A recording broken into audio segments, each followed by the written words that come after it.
కనబడుతోంది.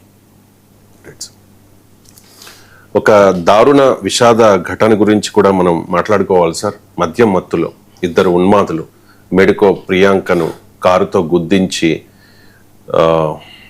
యాక్సిడెంట్ చేశారు.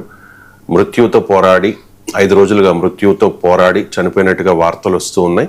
అండ్ అంటే ఈ సమయానికి కొంతమంది చెబుతూ ఉన్నారు ఆరోగ్య పరిస్థితి చాలా అత్యంత విషమంగా ఉంది, ఇంకా చనిపోలేదు అని చెప్పి క్లారిటీ రావాల్సిన అవసరం ఉంది. అండ్ సార్ ఈ ఘటన చాలా మీరు అన్నట్లు ఆవేదన కలిగింది. ఎంత చిన్న డిస్ప్యూట్, ఒక సినిమాకి వెళ్తే పార్కింగ్ లో డిస్ప్యూట్, అది ఒక మాల్లో ఫిలింకి వెళ్ళారు, జస్ట్ ఒక పార్కింగ్ డిస్ప్యూట్ అంతే, ఇంకేమీ లేదు. ఒక పార్కింగ్ డిస్ప్యూట్ లో ఎందుకు జరిగింది? ఇది మద్యం వల్ల కాదా? ఇవాళ డ్రైవర్ మద్యం తాగి బస్సు నడిపితే ప్రైవేట్ బస్సులో యాక్సిడెంట్లు అవుతున్నాయి. డ్రైవర్లు వాహనాలు మద్యం తాగి రోడ్డు మీద పోతే విచక్షణారహితంగా, మీకు హైదరాబాద్ అమీర్పేట్ ప్రాంతంలో అనుకుంటా మొత్తం కుటుంబంలో చాలా మంది పోయారు. ఒక మైనర్, ఒక పిల్లవాడు మందు తాగి నడిపితే, అంటే మందు ఏ రకమైనటువంటి దారుణాలకు దారి తీస్తుంది మద్యము అనేది ఇంత కళ్ళ ముందు కనబడితే మనం ఏం చేస్తున్నాం? సినిమాల్లో హీరోలు మందు బాటిళ్ళు పట్టుకొని 2.5 గంటల పాటు మనల్ని ఎంటర్టైన్ చేస్తున్నారు. రాజకీయ నాయకులు చౌకగా నాణ్యమైన మద్యాన్ని మీకు ఇస్తా, మాకు ఓట్లేయండి అని ఎన్నికల సభలో ప్రచారాలు చేస్తున్నారు. మద్యం ఏదో ప్రాథమిక హక్కులాగా, లేదు డోర్ డెలివరీ చేయాలి, మద్యం తాగేవారికి ఇబ్బంది అవుతుంది, పోయి తీసుకొచ్చుకోవాలంటే కష్టమవుతుంది అని చెప్పి స్విగ్గీ జొమాటోలలో మందు సప్లై చేసటానికి స్కీములను ఆలోచిస్తున్నారు.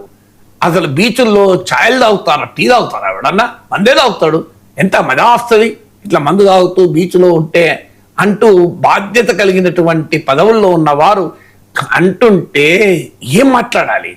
విశాఖ లాంటి అత్యంత సుందరమైన రమణీయమైన రామకృష్ణ బీచ్లో, ఆర్కే బీచ్ నుంచి ఇక సూర్యలంక, బాపట్ల బీచ్, చీరాల బీచ్లను కూడా మేము మద్యం బీచ్లుగా మారుస్తాం, లిక్కర్ షాక్స్ తెరుస్తాం అంటే ఇది ప్రభుత్వానికి అత్యంత ప్రియారిటీ. గోవా మోడల్ చేస్తాం అని. గోవా మోడల్ ఏంటి?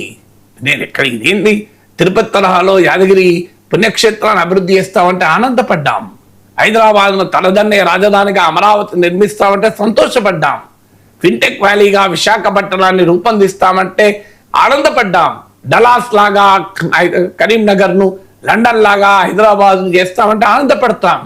కానీ ఇదేంటి గోవా లాగా మందు పోయిస్తాం, మందు తాగి తొందరలాడొచ్చు, అయినా బీచ్కి వచ్చేటప్పుడు మందు తాగడానికి వస్తాడు, లేకపోతే టీ తాగడానికి వస్తారా, కొబ్బరి బొండలు తాగుతారా అని అవేళనగా మందు తాగడాన్ని హీరోయిజంగా చూపెట్టేటువంటి సభాపతులు ఉన్న రాజకీయాల్లో మనం బతుకుతున్నాం కదా. అంటే ఇలాంటి ప్రియాంక మరణమైన ప్రియాంక జరిగిన దుర్మార్గమైన కనీసం మనం ఆమె కోలుకోవాలని ఆశించుదాం. చాలా విషమ పరిస్థితిలో ఉంది. పత్రికల్లో అయితే వేరే రకంగా కూడా వార్తలు వచ్చాయి. పోరాడి మెడికో మృతి అని వచ్చింది. అన్ఫార్చునేట్. మనం చూద్దాం, ఆశించుదాం ప్రాణం కాపాడబడుతుందని. కానీ ఇప్పటికైనా ఏంటి, నేను ఇప్పటికీ నాకు గుర్తు రవిశంకర్ గారు, నేను దూబకుంట వెళ్ళాను.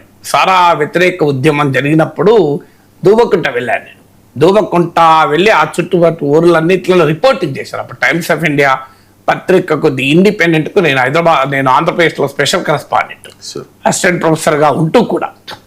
సో అప్పుడు very elite daily, times of India group independent daily అని, ఆ రోజుల్లోనే దాని రేట్ 4 రూపాయలు ఉంటాయి. సో అంత ఎలీట్ డైలీ అది. దానికి స్పెషల్ కరెస్పాండెంట్ వెళ్ళి అక్కడ ఉన్న సారా వ్యతిరేక ఉద్యమం మెసేజ్ ఫ్రమ్ నెల్లూరు అని చెప్పి డక్కన్ క్రానికల్లో ఫ్రంట్ పేజ్లో రాశాను, ఫ్రీలాన్సింగ్. సో ఆ అనుభవాలు చూస్తే అప్పటి బిడ్డ జ్వరంతో ఉంటే ఆ బిడ్డ ఆరోగ్యం కొరకు దాచుకున్న పైసల్ని భర్త మీకు తీసుకెళ్ళిపోతాడు. బిడ్డ ప్రాణాలతో కొట్టుకుంటుంటే ఆ బిడ్డ ప్రాణాలు కాపాడటానికి ఆ తల్లి దాచుకున్న డబ్బుల్ని, తల్లిని కొట్టి తాగుబోతు తల్లి తీసుకెళ్తాడు. మీకు స్నానం చేస్తుంటే భార్య ఆ బట్టలు, చీర, శారీ అవన్నీ దాని మీద వేస్తే అవి తీసుకుపోయి పాత సామాను వారికి అమ్మి మందు తాగుతాడు ఒక తండ్రి. ఇవి చూసి ప్రజలు తిరగబడ్డారు. సారా వ్యతిరేక ఉద్యమం ఒక మహోజ్వల ఉద్యమంగా సాగింది. ఇప్పుడు మద్యపాన ప్రియులు అని వారికి ఒక మంచి పేరు పెట్టారు.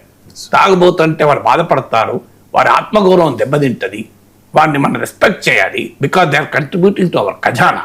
మన రాష్ట్ర ఖజానాకు కంట్రిబ్యూట్ చేసి మనము డబ్బులు ఇవ్వడానికి కారణమవుతున్నారు, మనకు డబ్బులు సంక్షేమ పథకాలు అమలు చేసడానికి కారణమవుతున్నారని చెప్పి వారికి అందమైన పేరు కూడా పెట్టారు, మద్యపాన ప్రియులు. ఎంత మంచి పేరు చూడండి. లాంగ్వేజ్ కూడా మీకు దాని పొలిటికల్ ఎకానమీని తెలియజేస్తుంది, భాష సంస్కృతిని మనం ఏ సంస్కృతి ప్రమోట్ చేస్తామో తెలియజేస్తుంది. మీకు మన బిడ్డలకు, మన నెక్స్ట్ జనరేషన్కు తాగుబోతు అంటే వచ్చే భావన వేరు. మద్యపాన ప్రియులు, మైసూర్ పాక్ ప్రియులు, మిల్క్ మైసూర్ పాక్ ప్రియులు, డబల్ కమీటా ప్రియులు, రసమలాయ్ ప్రియులు అన్నట్టుగా మద్యపాన ప్రియులు అని చెప్తే ఏం చెప్పదలుచుకున్నా మనము. నేను వెళ్ళాను చీరాలలో, వండర్ఫుల్గా ఎంజాయ్ చేశాను. 3 రోజులు ఉన్నాను చీరాల బీచ్లో. రియల్లీ ఇంట్రెస్టింగ్ బీచ్, మంచి హాయిగా ఆనందంగా ప్రశాంతంగా గడపడానికి. అలాంటి 974 కిలోమీటర్లు ఉన్న ఆంధ్రప్రదేశ్ తీరాన్ని మనం బ్రహ్మాండంగా డెవలప్ చేయొచ్చు ఇట్లా. కానీ మనం ఎక్కడికి పోతున్నాం? మేము మందుతో అవుతుందా? మందుతో మొదలై మత్తుతో చిందులేస్తున్నారు కదా. హైదరాబాద్లో పబ్బుల్లో మనం చూస్తలేమా ఈ దుర్మార్గాలు? ఫామ్ హౌజుల్లో ఈ దుర్మార్గాలు చూస్తలేమా? ఇంత చూసిన తర్వాత కూడా ప్రభుత్వాలు ఏంటి, అయ్యా మీరు మందు ఆపితే ఆటోమేటిక్గా ప్రజల ఆర్థిక పరిస్థితి బాగవుతుంది, ప్రజల సామాజిక స్థితి బాగవుతుంది. కానీ మీరు ఏమంటున్నారు? మేము మందు విచ్చలవిడిగా అమ్ముతాం, బెల్ట్ షాపులు పెట్టి అమ్ముతాం, పర్మిట్లు పెట్టి అమ్ముతాం, ప్రజల్ని మందు తాగటానికి రాత్రి 12 దాకా టైం ఇస్తాం, బీచుల్లో కూడా మందే తాగమంటాం, చాయ్ ఎందుకు? మీరు మా వచ్చిన డబ్బులతో మేము ఏం చేస్తాం? ఆ మందు దాగి మనిషి చచ్చిపోతే వితంతు పింఛనిస్తాం. ఎందుకంటే ఆ సంక్షేమ పథకం ఆ మందు దాగి లివర్ సిరోసిస్ వస్తే మేము ఆరోగ్యశ్రీ కింద చికిత్స ఇస్తాం.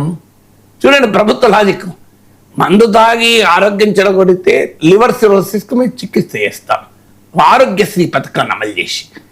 మందు తాగి మనిషి చచ్చిపోతే ఆమె భార్యను ఆదుకుంటాం వితంతు పింఛనిచ్చి. ఇది ప్రభుత్వాల లాజిక్. ఇదే నా ప్రజాస్వామిక ప్రభుత్వాలు ప్రజల పట్ల ఆలోచించాల్సింది. అయితే దీనికి ఒక వాదన ఏమంటారు? మందు తాగడం ఆపగలరా? ఎవరి తరం అవుతుంది? ఎస్, మొత్తానికే ఆపగలమా లేదా అదొక డిబేట్. అందుకే వావిలాల గోపాలకృష్ణ అద్భుతంగా చెప్తాడు. ఏం చేయాలి అంటే మద్యం విచ్చలవిడిగా దొరకకుండా ప్రభుత్వం నియంత్రించాలి.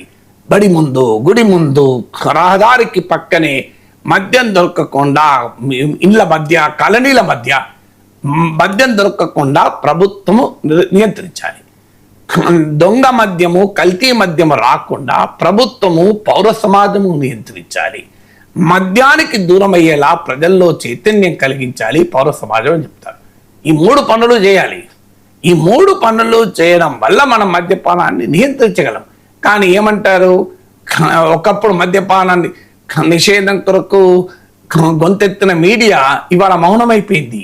ఎందుకు? రాజకీయాలు మారిపోయాయి. మన అస్మదీయులే ప్రభుత్వాల్లో ఉన్నప్పుడు మనం ఎందుకు మాట్లాడతాం? ఒకప్పుడు సారా వ్యతిరేక ఉద్యమానికి ఊతాన్నిచ్చినటువంటి మీడియా ఇవాళ ఎక్కడ పోయింది? నిద్రపోతుందా?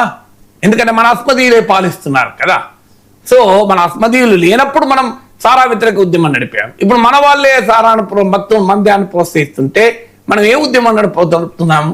అందువల్ల సమాజంలో మాలాంటి వాళ్ళు అప్పుడైనా, ఇప్పుడైనా, ఎప్పుడైనా మద్యం సమాజానికి మంచిది కాదు, సమాజానికి ప్రమాదకరము, మద్యాన్ని నియంత్రించాల్సిందే. నేనైతే నిషేధించాలంటాను.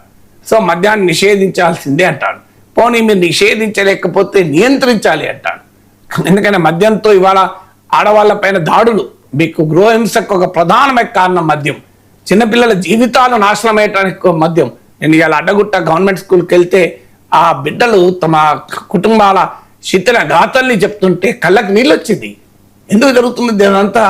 పేదవారు ఇవాళ మద్యానికి బలైపోతున్నారే, ఇలా భయంకరమైన యాక్సిడెంట్లు జరుగుతున్నాయే. ఇంకా మీరు ఎప్పుడు ప్రభుత్వాలు ఈ మద్యం మత్తు నుంచి బయటకు వస్తాయో నాకు తెలియదు. Thank you so much sir. చాలా అంశాలకు సంబంధించి